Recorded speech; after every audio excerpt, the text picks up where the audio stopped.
Hello, friends. When most people hear the word hacker, they imagine a person wearing a hoodie in a dark room, typing fast, green code flying on the screen, and in 5 seconds, boom, your bank account is empty.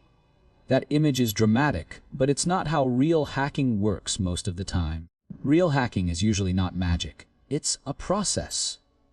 And the most important thing to understand is this: attackers rarely break into systems the way movies show. Most of the time, they walk in through doors that were already open, because humans leave them open. Weak passwords, reused passwords, fake links, insecure Wi-Fi, outdated apps, leaked data, social engineering. Just one click. That's why the uncomfortable truth of cybersecurity is simple. The easiest way to hack a system is often not to attack the system. It's to attack the person. So today we'll understand how hackers actually work and how normal people can protect themselves without becoming paranoid. Because protection isn't about becoming unhackable. Protection is about making yourself a difficult target. Hackers are like thieves. If one house has strong locks, lights, and an alarm, and the next house has an open window, most thieves won't waste time. They pick the easiest target. So let's start with the first big idea. Hackers don't begin with hacking. They begin with information. Before an attacker tries anything, they try to learn. They learn about you, your habits, and your weak points. This step is called reconnaissance, and it can be as simple as finding your email address in an old breach, seeing your phone number reused across multiple sites, or using your social media to guess your personal details. Most people don't realize how many clues they give away daily. Their birthday is public. Their workplace is public. Their pet's name is public. Their travel plans are public. Their security question? Answers can be guessed because the answers are also visible online. And the scary part is, attackers don't need to guess everything from scratch anymore. A lot of data is already leaked on the internet. A single breach from one service can become a key to your other accounts because many people reuse passwords. So the first stage of hacking is often not technical. It's behavioral. The most common hack today is not software. It's social engineering. Social engineering means manipulating people. Instead of breaking a system, the attacker tricks a user into giving access. This happens in many forms: phishing emails, fake bank alerts, fake delivery messages, fake HR documents, fake tech support calls, fake job offers, fake friend requests, and investment scams. These attacks work because they target emotion: fear, urgency, curiosity, greed, shame, excitement. A hacker's strongest weapon is not code, it's pressure. Because when you feel pressure, you stop thinking clearly. You click fast, you act fast, you make mistakes, and one mistake can be enough. Now, when people say, "I got hacked," what often happened is not a Hollywood attack. It's account takeover. Someone gained access to your email, social media, or messaging app. Once they get into one core account, especially your email, they can reset passwords on other services. That's why email security is the center of your digital life. If your email is compromised, an attacker can often reset your bank password, reset your social media, steal documents, read private messages, pretend to be you, and scam your friends. Your email is the main door to your online house, and most people protect that main door with a weak password and no two-factor authentication. That's like keeping gold in your house with the front door unlocked. Now let's talk about malware in a practical way. Malware is malicious software that can steal passwords, spy on browsing, log keystrokes, lock your files for ransom, or quietly install backdoors. But malware doesn't usually install itself. It enters through habits: downloading cracked software, installing random, free apps, clicking unknown links, opening suspicious attachments, using outdated systems, or granting dangerous permissions. The scary part is that malware can sit quietly.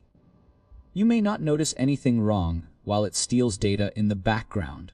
That's why prevention is more important than trying to clean later. Now here is the truth that surprises people. You do not need to be rich or famous to get hacked. Most hacking today is automated. Attackers send millions of phishing messages and see who clicks. They test leaked passwords across websites and see what works. They run scams at scale. So, you don't have to be important. You just have to be vulnerable. And vulnerability often looks like the same password everywhere, no 2FA, clicking links without checking, installing random apps, weak phone lock, outdated devices, and oversharing personal information. The good news is that most protection is simple. It's not expensive. It's not advanced. It's discipline. If you remember only 3 things, remember these 3 locks first. Use unique, strong passwords. Stop reusing passwords. Use a password manager. Create long, unique passwords for your key accounts. Second, turn on 2-factor authentication. Protect email, banking, social media, messaging. Prefer authenticator apps or security keys where possible. Third, update your devices and apps. Many attacks rely on known vulnerabilities that were already fixed. People just didn't update. These 3 locks stop a huge percentage of real-world attacks. In Part 2, we'll go deeper into the hacker attack chain in plain language. How an attack moves step by step from first contact to full control. Why email is the biggest target, what SAM swap is conceptually, how public Wi-Fi risks happen, and which habits actually break the chain. Next part. Part 2.4, thought for 4 seconds, you said 2, ChatGPT said part 2.4. The attack chain, how a hack grows from small to serious, the 875 words. If you want to protect yourself from hackers, you need to understand one key idea. Most attacks are not one moment. They are a chain, a sequence of small steps, where each step gives the attacker more advantage. And if you break the chain early, the attack collapses. Hackers don't go from 0 to total control instantly. They usually start with a small entry point and then expand. So let's walk through a typical attack chain in a simple, everyday way. Step 1. Finding targets and collecting information. Attackers begin by looking for available targets, not personally, often automatically. They get lists of email addresses from data breaches, scraped websites, or leaked databases. They collect phone numbers, usernames, and public details. Then they build context. They learn what services you might use. Your workplace, your city, your colleagues, your interests. Even small details matter because the best scams feel personal. This is why oversharing online is risky. You don't have to be famous to be researched. Automation can research you. Step 2. First contact. The moment you are tested, you receive a message. It might be an email, SMS, WhatsApp, Instagram DM, or a phone call. It creates urgency. Your account is locked. It creates fear. Suspicious login detected. It creates excitement. You won a prize. It creates curiosity. See these photos. It creates authority. This is your company IT team. This is the moment where most people lose. Not because they are foolish, but because the message is designed to trigger emotion and reduce thinking. A hacker doesn't need you to be dumb. They need you to be rushed. So the first defense is simple: slow down. Read carefully. Check the sender. Don't click immediately. Don't call the number inside the message. Use official apps or official websites. Step 3. Stealing your login credentials. Taking your keys. The easiest hack is stealing your login details. Many phishing attacks don't hack anything. They create a fake login page that looks real. You type your email and password. The attacker captures it. You think you logged in. You didn't. Now the attacker has your key. But if you have 2-factor authentication, this is where the chain often breaks. Because a password alone isn't enough. That's why 2FA is one of the most powerful protections. Step 4. Account takeover and password resets. If the attacker gets into your email, it becomes game-changing. Because your email is the reset center for everything else. Once inside, Attackers can trigger password resets for social media, e-commerce, and even banking portals. They can delete reset emails so you don't notice. They can set forwarding rules so they get copies. They can search your inbox for sensitive documents.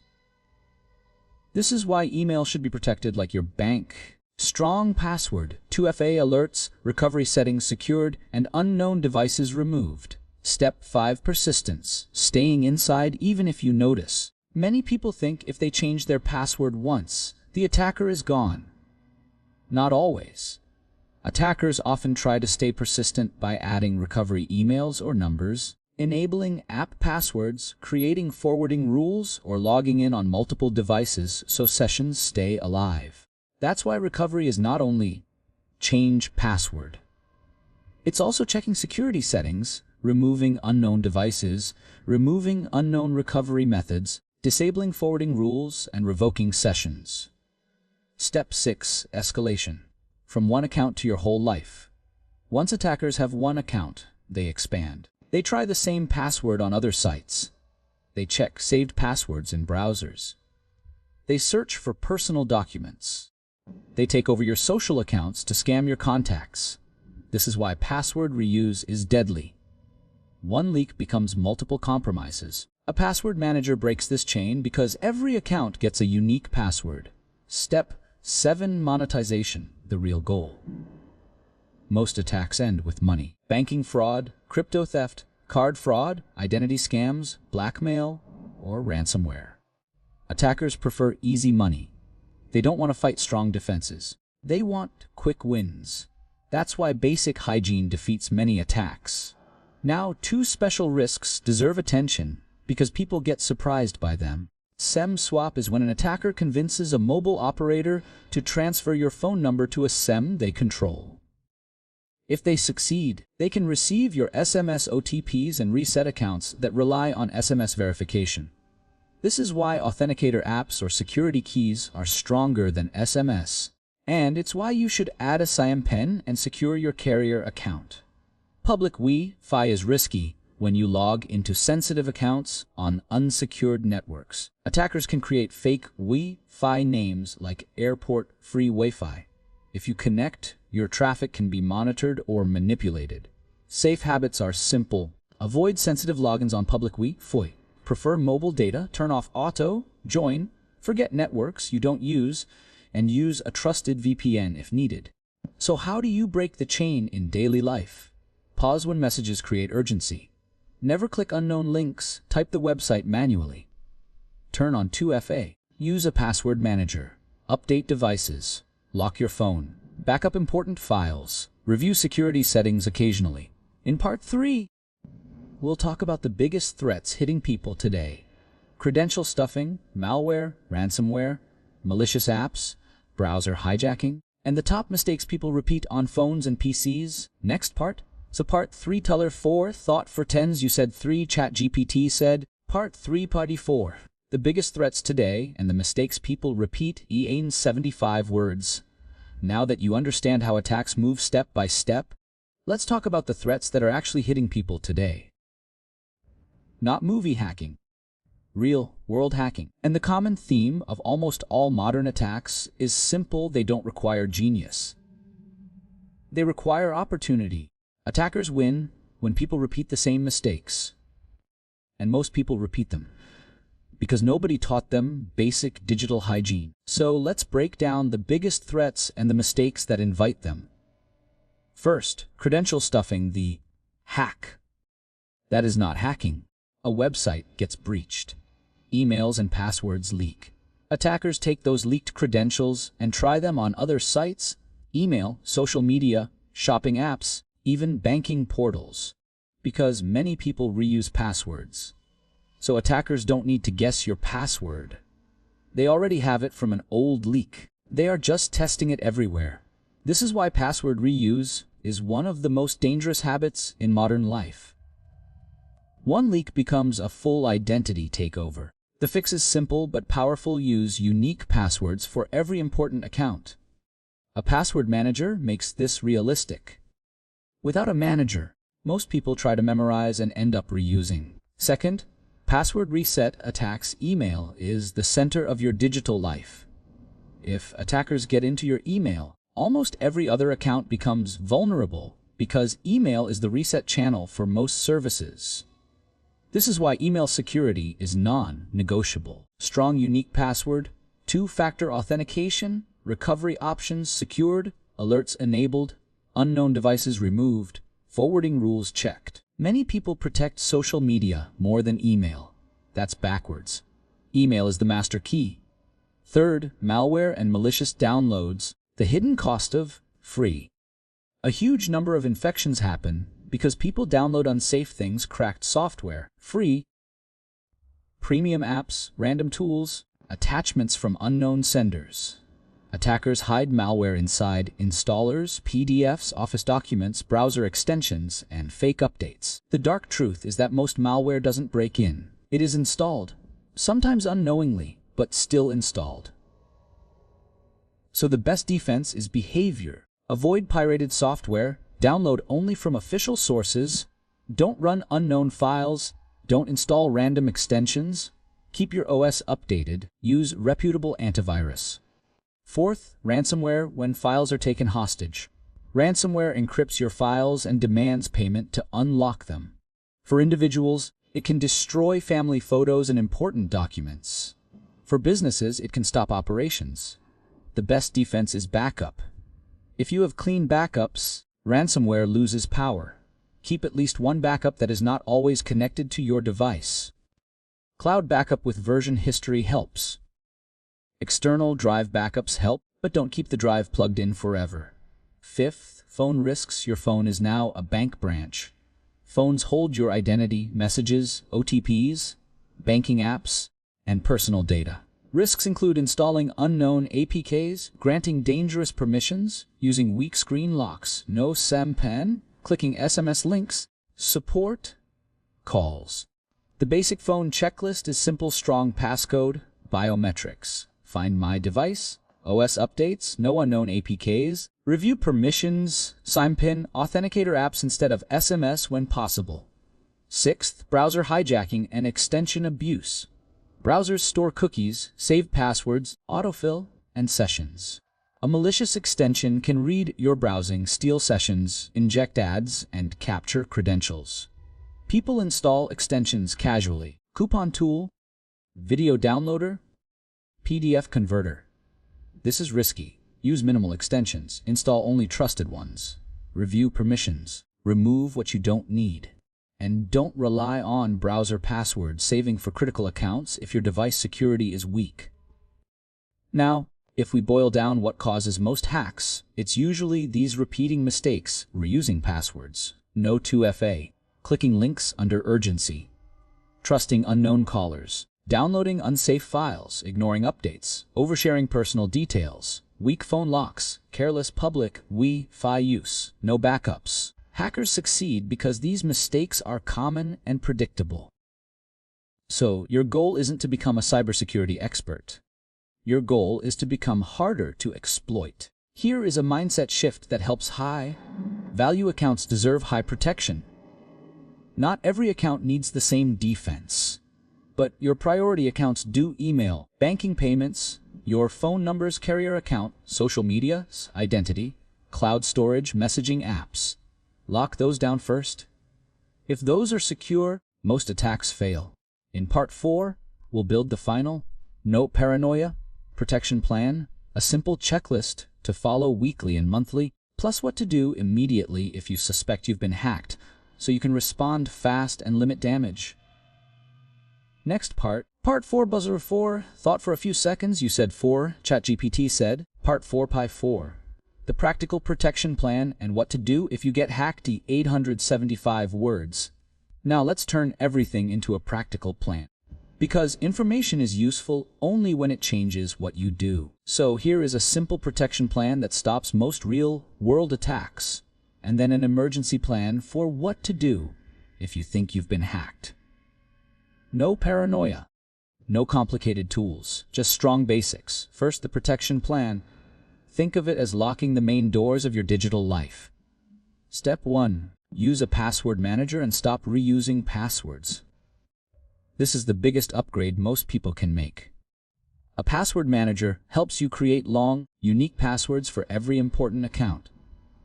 If one website gets breached, attackers can't reuse the same password elsewhere. If you fix only one thing, fix password reuse. Step 2. Turn on two-factor authentication for your key accounts.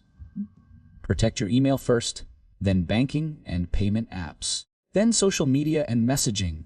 Prefer authenticator apps or security keys if possible.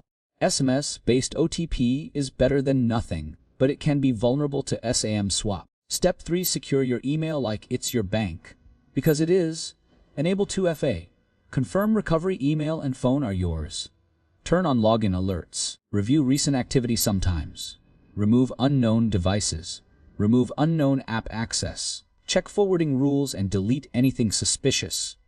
If your email is safe, most account takeover attacks fail. Step 4. Update your phone, browser, and apps. Many successful hacks exploit old vulnerabilities that were already fixed. Updates are not only new features. Updates are security patches. Step 5. Don't click links in urgent messages. When a message creates fear or urgency, pause. If it claims to be your bank, don't click the link. Open the bank app directly. If it claims to be a delivery service, go to the official website manually. If it claims to be your company, verify through another channel. Hackers win when you are rushed. Step 6. Avoid pirated software and random downloads. Cracked software is a common infection route.